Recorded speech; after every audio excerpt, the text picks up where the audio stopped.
Okay, we are back to discuss the season finale of Constellation, episode 8. These fragments I have shored against my ruin. Cameron, you're going to have to explain to us a little bit what that means exactly. This episode is written by Peter Harness and directed by Joseph Cedar. This duo did each of the last 3 episodes. And in this finale, Joe is taken to a facility that's run by Irina that treats astronauts. And Joe eventually learns that it's a condition known as astronaut burnout, something that's not public, but that many people in space have faced. When Eliot, her astronaut colleague, visits Joe, he gives her keys, tries to get her to escape, but instead she spends time searching the facility and finds another patient. Irina eventually tells her that this was the first ever person to go into space. Meanwhile, we have some time spent with both Alices in both worlds as they come to grips with what they have. One of them has lost their mother to another world. One of them has their mother, but it's not their real mother. And they try to continue to talk through and work through those situations. They talk with their respective fathers, their respective Magnuses about it, try to gain some clarity and eventually get peace about the situation. Joe and Magnus do discuss the fact that Joe is pregnant. She wants to have the baby, but it's not sure what's going to happen if she continues to take the pills that Irina says will make her better. On the Bud Henry front, we saw that they switched places last episode. Bud tells Irina he has switched and he's going to start to take over Henry's life. Henry, on the other side, is arrested for the murder of Ben Rogers and attempted murder of Paul. Paul wakes up disoriented and confused, not sure what's going on in the hospital. And the last scene, we go back inside the ISS where the corpse of the Joe who died suddenly wakes up as some kind of zombie creature looking a lot like the Valia that Irina represented. And one more moment of grabbing the product placement iPad before the season ends.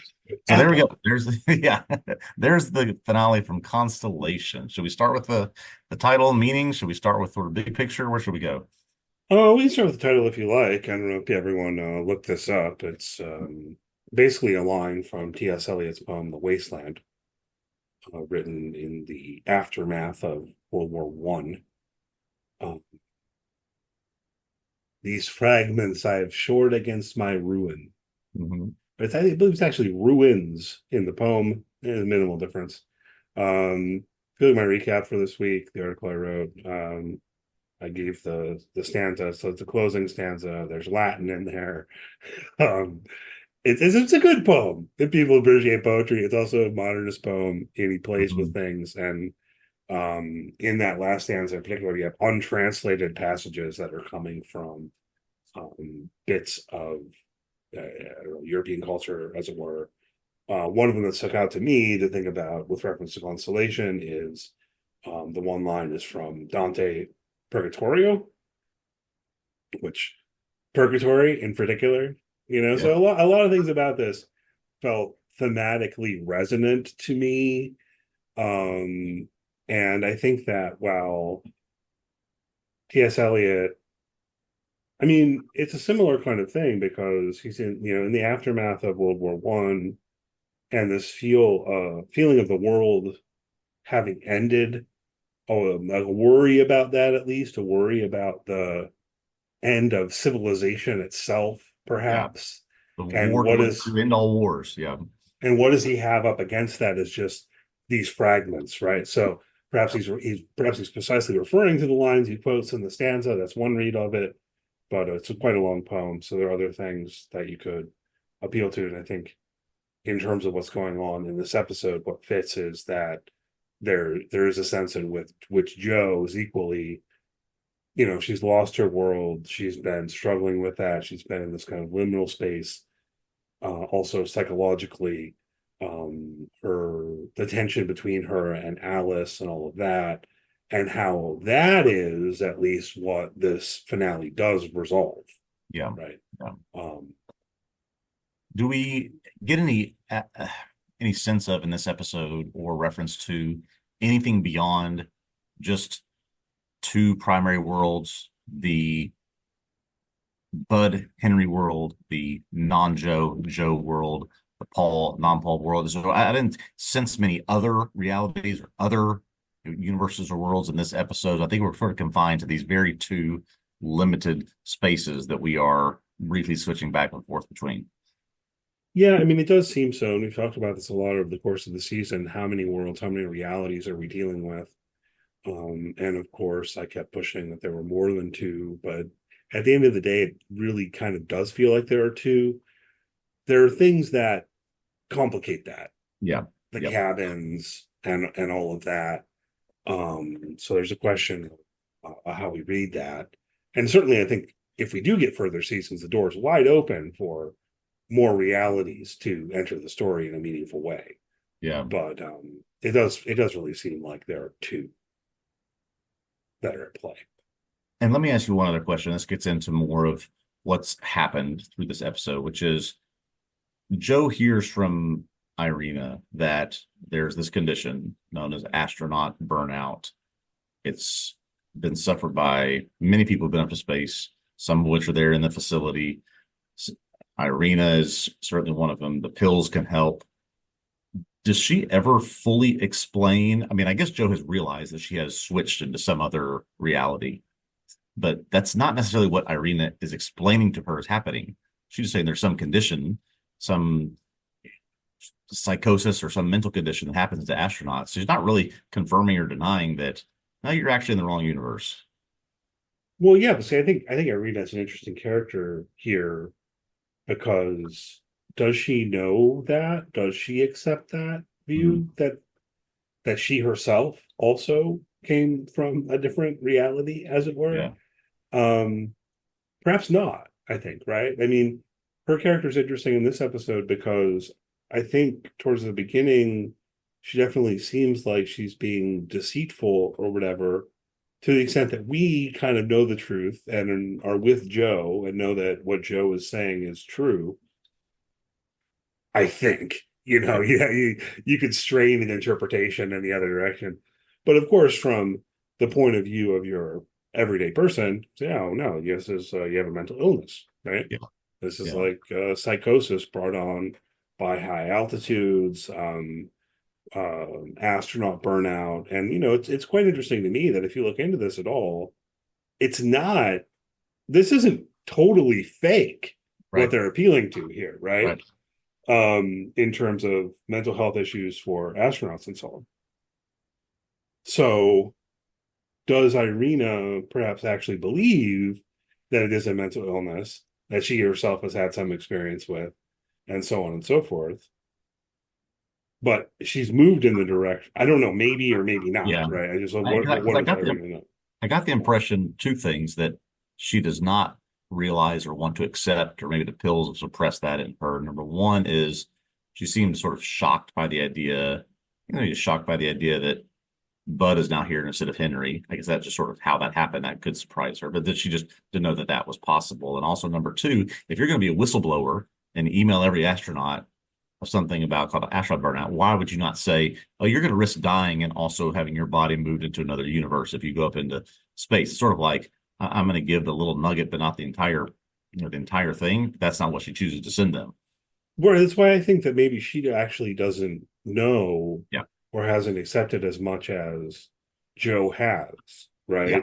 So when she meets, so she gets freaked out when Joe starts saying the lines from the ghost tape of Irina dying in the Hmm. whatever, in the other reality, I guess. Um, she kind of freaks out and contacts Henry, says it's urgent, and they meet for dinner, right? But now it's not Henry, it's Bud. Yep. But even in that scene, what does she say? She's like, Henry, you gotta start taking your pills. What are you doing? Right. Exactly. So as the background here is that they have this relationship, and part of their bond is in this sense that we both suffered from this mental health issue in a similar way. Yeah. Henry has always been kind of pursuing the idea that there's something more metaphysical at play, and the Cal device feeds into that. Yeah. But if you go back or think back, Irina's always been throughout the series kind of dismissive of that. Yeah. And it is.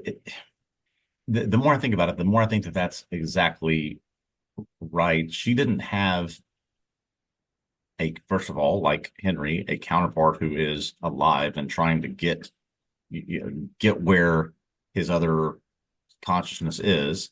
she doesn't have an Alice that sort of serves as a constant or something that can sort of tether you to either place or that you can anchor yourself to say, I don't belong here because of this specific thing. She doesn't really have that. She just thinks well, Joe is suffering from the same thing. Henry is suffering from the same thing. She's clearly died in her other reality, but nothing to necessarily prove to her that she should be somewhere else. Yeah. And at least that's how I'm reading it Yeah. ultimately. So Yeah. if we think about her letter, it is that Irina has finally become motivated to take seriously the possibility that something else is going on besides um, psychosis, right? Besides it just being a psychological issue. Yeah. And so she's putting out this letter to astronauts around the world, I guess, saying, let me know what you've been dealing with, Yeah. and I'm gonna start gathering information. I think that's a big thing. If we get a season two, that's a big thread that they'll pick up, right? Where Irina is actually becoming an entry point into the broader investigation beyond That, what we that's see so that's a far. great point that if this does go beyond, we may get a sense of how much wider this goes or how much farther this goes. And Irina having her eyes open to it's even bigger and a bigger thing than you're realizing here. Yeah. So that's how I'm reading it. I Yeah. could be wrong. I Yeah. mean, there's a couple of things here that are ambiguous, or how do you read them exactly? Like you mentioned Ilya and his visit, and he says he's going to be taking over for Irina, and everything he says in their conversation is along the lines of, you're mentally ill, you need to accept help, you need to move forward, you need to get over this. But then he slips her the keys. Yeah. Okay, right. So What- does he slip her the keys so that she can escape? This is what you said, I think, in your little summary. Does he Yeah. slip her the keys knowing that her curiosity is going to be such that she won't be able to help but see who's upstairs? Yeah. Um, And just 2 episodes ago, he was trying to, he was Joe's mole trying to get health records and data out of the astronaut library. And now it almost seems like I don't think he's been brainwashed, but he's sort of drinking the Kool-Aid that Irina is selling over there. Maybe, or how long has he been involved? We saw Yeah. when he was at the library, Irina approached him. But I don't know. We don't know a lot about Ilya's backstory and how he factors in, really. Here's a little bit. I missed this in my recap article. I totally forgotten about this. Someone on Reddit pointed out to me that back in episode 3, when they're visiting Paul's grave or tree or whatever, Hmm. Ilya says that he heard that the first man in space actually wasn't Yuri Gagarin, but was actually Vladimir Ilyushin, and so on and so forth. And then they dismiss that as a conspiracy theory. Yep. Hmm. So here's another thing: who's the guy Who there? is the who is the guy in the facility? And based on your comment, it would make sense that that's Vladimir, whoever, the conspiracy theorists say was the first one up there, and he's been hidden now if something happened to him. Right, because Ilya says it was actually Vladimir Ilyushin, but he crashed in China. I think he says, and then they brought him back to Russia and locked him up. Yeah, yeah, Right, that's part of the thing. And the thing is, that's a real person, and that's a real conspiracy theory. yeah, Okay, so who is it now? To push back on this a little bit, because this person on Reddit was saying, "I missed this, I was wrong," or whatever. Because I talk about Yuri Gagarin in the episode credits, he's credited as a Yura, no last name. The So not, character is so credited as not Yura. exactly Yuri, and no name to compare it to, no surname to compare it to. Yeah. Close, but not exact, not quite. I guess Yura, I think, is a diminutive, like a nickname for Yuri, so it seems to land there. But yeah, I don't know. That's another question. Regardless, Joe sees two. It would seem he's saying "Mama." I don't know how to read that. We see him Yeah, again later. He's playing chess with himself. Um, so I don't know, but it's interesting how throughout Constellation has brought in real life um reference points, but they don't always match up, or real life conspiracy theories that the show's not fully embracing, but not fully rejecting either. It right. really feeds into this sense of kind of reality itself feeling ambiguous, and I quite enjoy Exactly. it. Yeah, that was certainly one of the most appealing things about it to me, that it was, I mean, certainly those theories, ideas, conspiracies were approachable, but never, still left us with, we always talked about what are going to be the questions that are answered, still left us with plenty of good questions to go forward. Right. So what do we resolve? You Hmm. know, we do resolve the relationship between Joe and Alice. Yes, And I think also Joe and Magnus I think in the in many ways, one world. yes. Yeah. Um, so with regard to Joe, our Joe, this is my line on these fragments I have shored against my ruin, Hmm. that the fragments are that there's just enough there that she can say, okay, I'm going to choose to love this Alice who's not my Alice. I'm going to choose to love this Magnus Yeah. who's not my Magnus. I'm going to do my best to make this life work.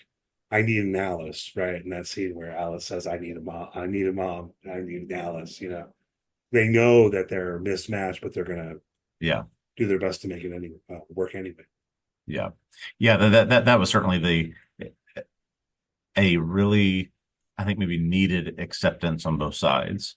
We know what's going on. We know who each other are, but there's going to be a hole in both of our lives no matter what. Why don't we try in some way to fill it for each other? We know the situation, but let's try it.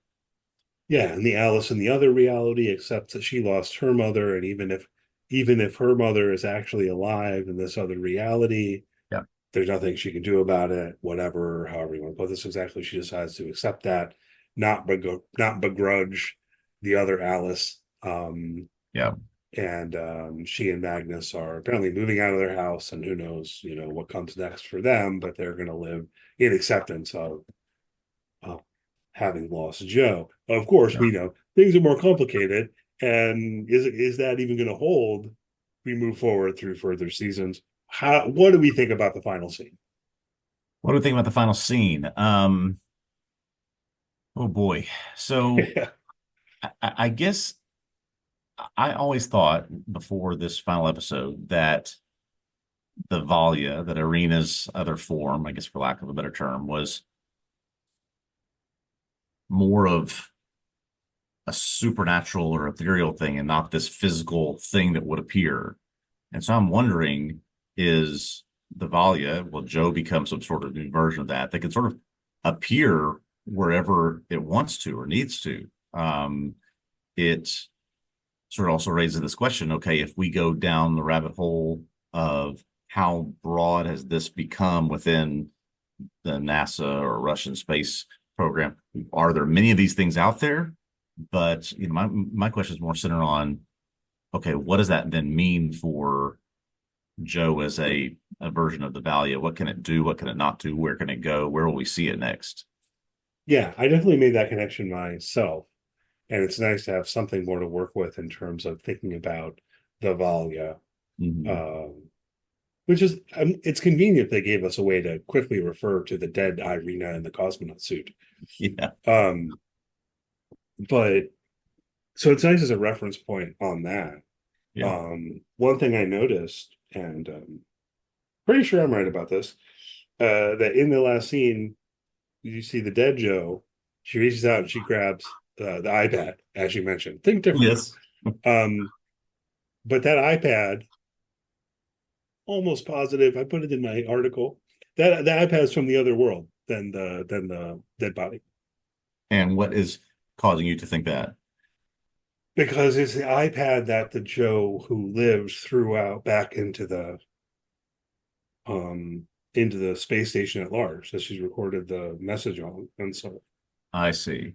And the Joe who died did not have one or record a message. I guess I'm ambiguous on whether that actually happened or not. I yeah, can't. perhaps I need to go back and watch the beginning of episode. What episode am I thinking of?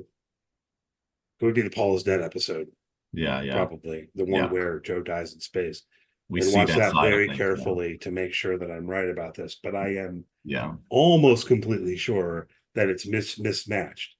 And but see, that's actually fruitful in terms of thinking about what's going on to me, yeah, in that the Valia too seems like between worlds, can seep in, can talk to Alice, appear in the hospital, do that kind of stuff. So space zombies. Yeah. But I said space zombies, Yeah, but why not? We've had Jason in space. We've had all kinds of things in space. Why not?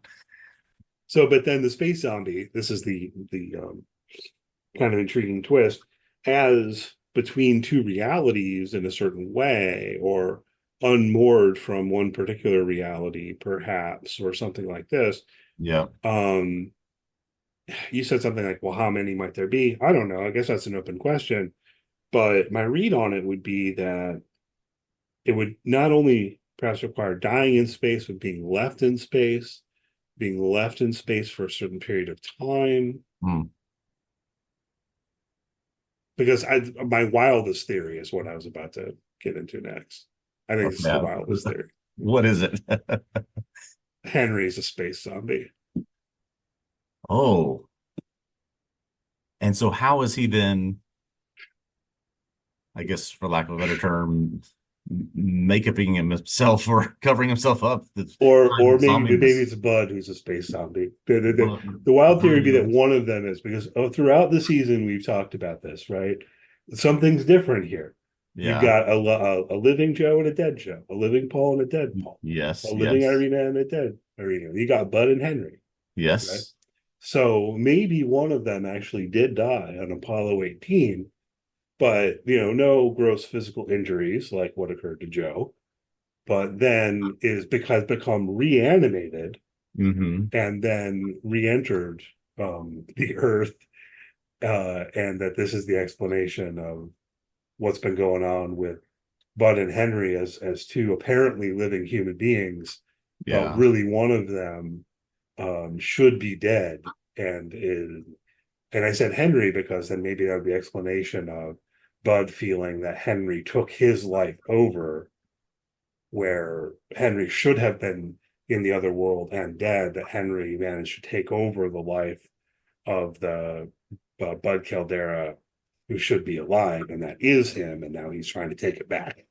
And Joe could potentially do that because she is still floating inside there in the ISS, whereas Irina apparently died in space, helmet busted, couldn't, I don't know if they couldn't recover from that. I mean, that's kind of obvious, but you just in a situation Oh, where they could, that's Joe interesting. can reanimate because she can become a person again where she is.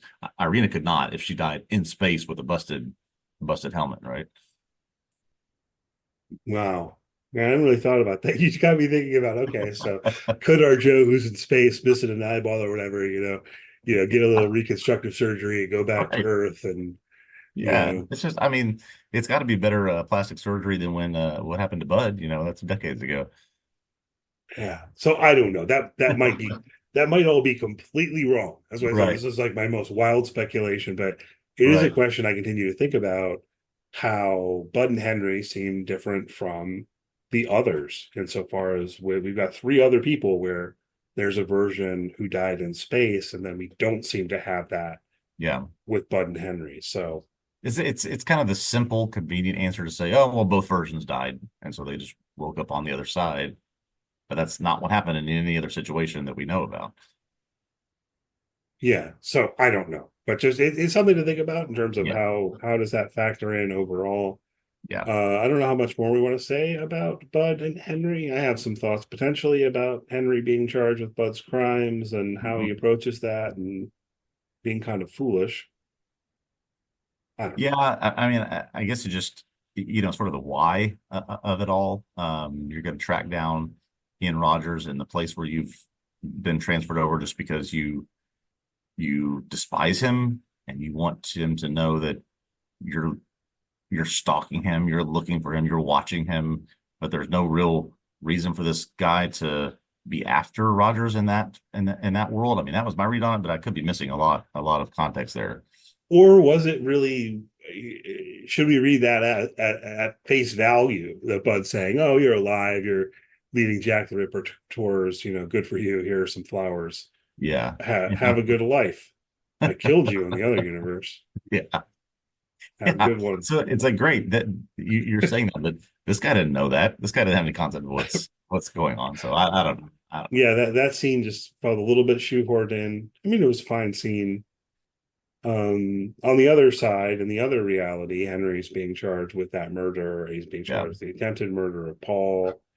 He wants to take a polygraph, which I always get a little bit bothered by the polygraph trope. Because, they're generally not admissible in court and so No, on. they're But it's like not. a TV trope, like, I'm gonna take a polygraph, that'll prove Yeah. something. The DNA one was more compelling.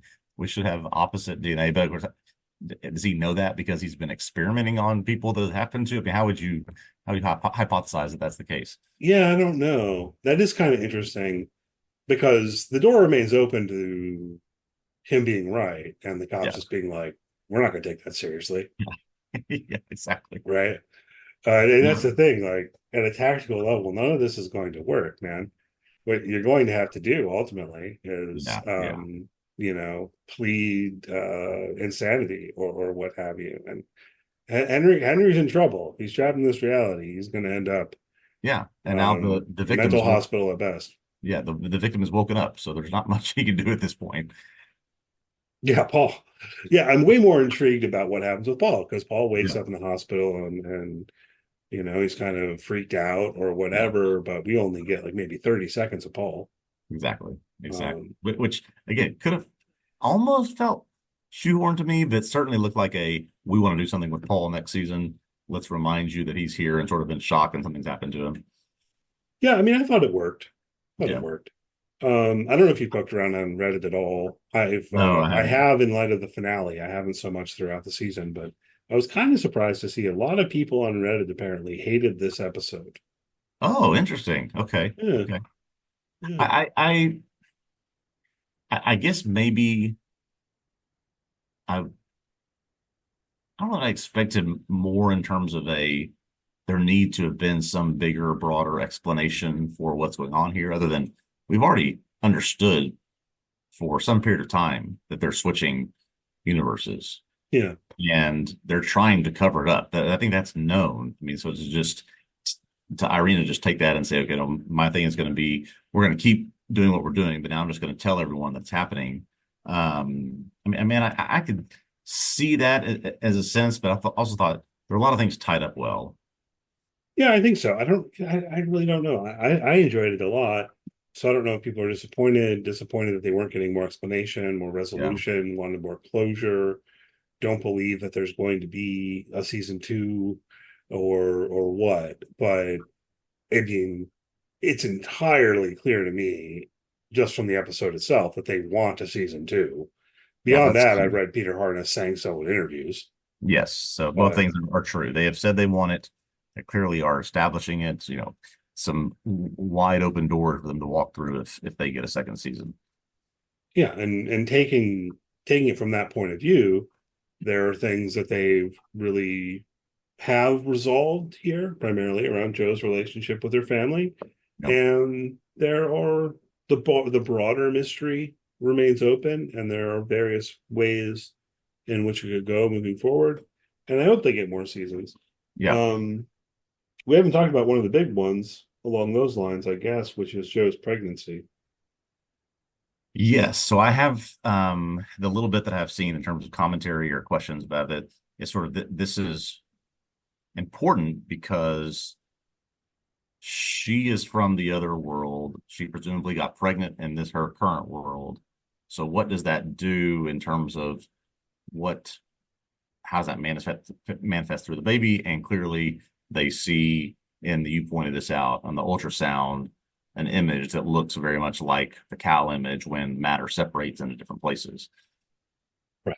Yeah. So, what is the metaphysical status of this child, which they're Right. planning to have as we come out of the end of One's season going to one? be birthed and appear in the other universe, and one's going to appear here. I mean, they go all sorts of different directions. Yeah. I mean, I really don't know what they might do with this, but Yeah. Alice's question is kind of to the point. Um, which reality is this baby from? You which does hang on Magnus being the biological father, which I think is the case. I hit on this in my recap a little bit. The timing is very tight.